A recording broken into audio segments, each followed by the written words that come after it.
Hello student, प्रणाम। मैं आज आपको पोएम नंबर 9 बाढ़ की संभावनाएं, ये एक प्रकार की गज़ल है। इसके बारे में आपको मैं समझाने जा रही हूँ। सबसे पहले हम इसके रचयिता दुष्यंत कुमार के बारे में जानकारी प्राप्त करें। दुष्यंत कुमार जी का जन्म 1933 यानी 1933 और इनकी जो मृत्यु है 1975 1975 ईस्वी में हुआ था। दुष्यंत कुमार का जन्म राजापुर नवादा जिला बिजनौर, जो कि यह उत्तर प्रदेश में है, हुआ था। उनकी उच्च शिक्षा इलाहाबाद में हुई। सरकारी नौकरी तथा कृषि यानी वह किसान भी थे और गवर्नमेंट जॉब भी करते थे। उनका जो मुख्य व्यवसाय रहा है, ये जो है रूढ़िवादी और साम्राज्यवादी शक्तियों से संघर्ष की चेतना उनको कृतियों का प्राण तत्व है। ये गीतकार भी हैं, गज़लकार और प्रबंधकार के रूप में प्रख्यात हुए। उन्होंने नए नए प्रयोग किए, किंतु हिंदी संसार में वे गज़लकार के रूप में प्रसिद्ध हुए। आप लोग गज़ल जानते हैं, एक सोनेट का रूप है। गज़ल में मोस्ट ऑफ जो है उर्दू के शब्द आते हैं। आप लोग गुजराती में भी कई गज़ल सुने होंगे। नए नए बंद राखी, ऐसे गज़ल आते हैं। और गज़ल के सम्राट जो है वह आप सब जानते ही हैं। तो वैसे ही दुष्यंत कुमार जो है वह गज़लकार के रूप में प्रसिद्ध हैं। इनका जो है गज़ल, उसका ढांचा जो है, ढांचा मतलब फ्रेम, सामाजिक राजनैतिक यथार्थ का सफल संवाहक है। इन्होंने अपने गज़ल में सामाजिकता को और राजनैतिकता को दोनों के ऊपर ही गज़ल लिखा है। साए में धूप उनका प्रसिद्ध गज़ल संग्रह है। साए में धूप जो है प्रसिद्ध गज़ल संग्रह। एक कंठ विषधाई, जानते हो एक कंठ विषधाई कौन है? शिव शंकर।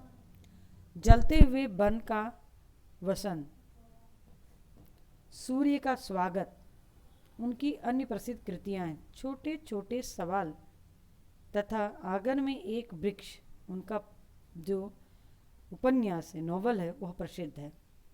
इसमें इन्होंने एक भाव बोध वाली जो है गज़ल, इसमें भावनाओं को उत्पन्न करने वाली गज़ल नहीं है, बल्कि इसमें सांसारिकता के लिए बताया गया है कि जब बाढ़ आती है, जैसे बरसात के समय में बाढ़ आती है, उस समय क्या किया जाए, कैसे लोग कितनों की कंडीशंस खराब होती है, परंतु उसमें उनको रहना पड़ता है।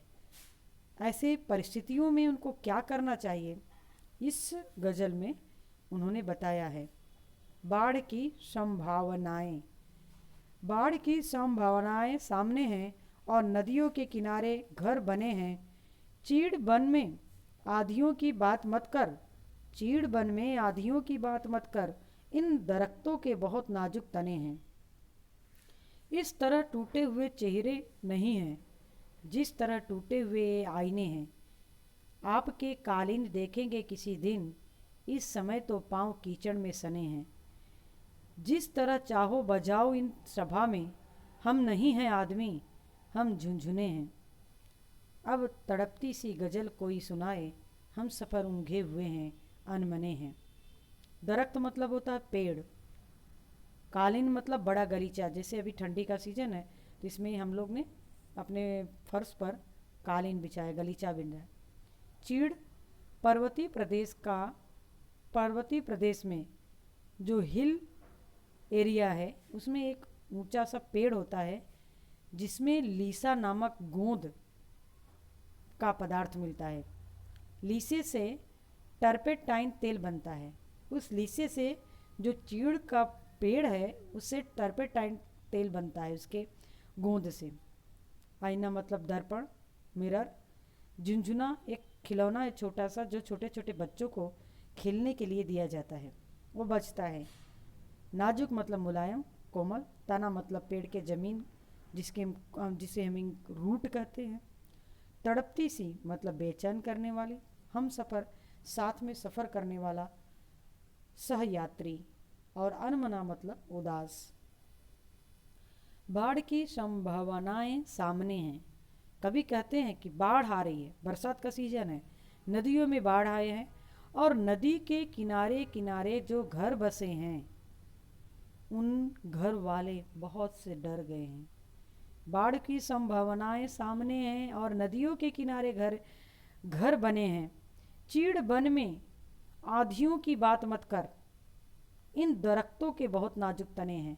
ये जो चीड़ वन है, जो पर्वतीय इलाका में जो चीड़ नामक वृक्ष है, दरख्त मतलब वृक्ष, इसके जो तने होते हैं ना बहुत ही सॉफ्ट होते हैं। इसके तने कैसे होते हैं, इसके रूट बड़े ही सॉफ्ट होते हैं। जरा सा हवा एकदम नाजुक होते हैं कि जरा सा हवा चले तो वह टूट कर गिर जाते हैं, धराशायी हो जाते हैं। इस तरह टूटे हुए चेहरे नहीं हैं जिस तरह टूटे हुए आईने हैं। हमारे जैसे आईना, जैसे शीशा, मिरर, अगर उसको टूट जाए तो उसमें कितने सारे दरार सी हो जाती है। कहते हैं कि इस तरह से आईने नहीं हैं, कि हमारे चेहरे इस तरह से नहीं टूटे हैं कि हम उसका उपयोग ना कर सकें। फिर आगे कहते हैं, आप के कालीन देखेंगे किसी दिन, इस समय तो पाँव कीचड़ में है। हर जगह खुशियाँ ही खुशियाँ हैं।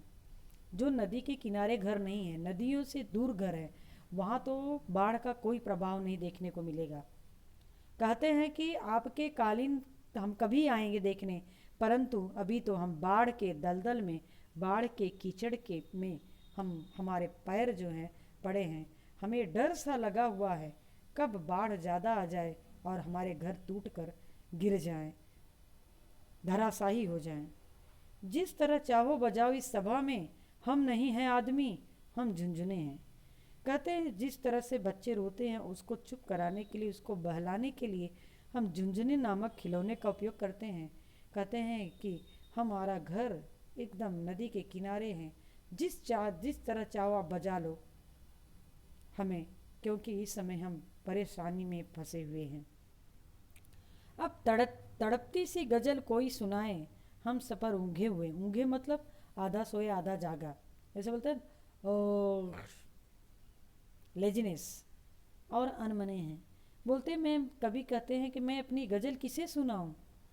जो मेरे सुनने वाला गज़ल है वह तो अपने घर को डूबे हुए से बचाने के लिए फिराक में है, उसकी ताक में है कि मेरा घर जो है कहीं टूट न जाए, तो मेरी गज़ल को कौन सुनेगा।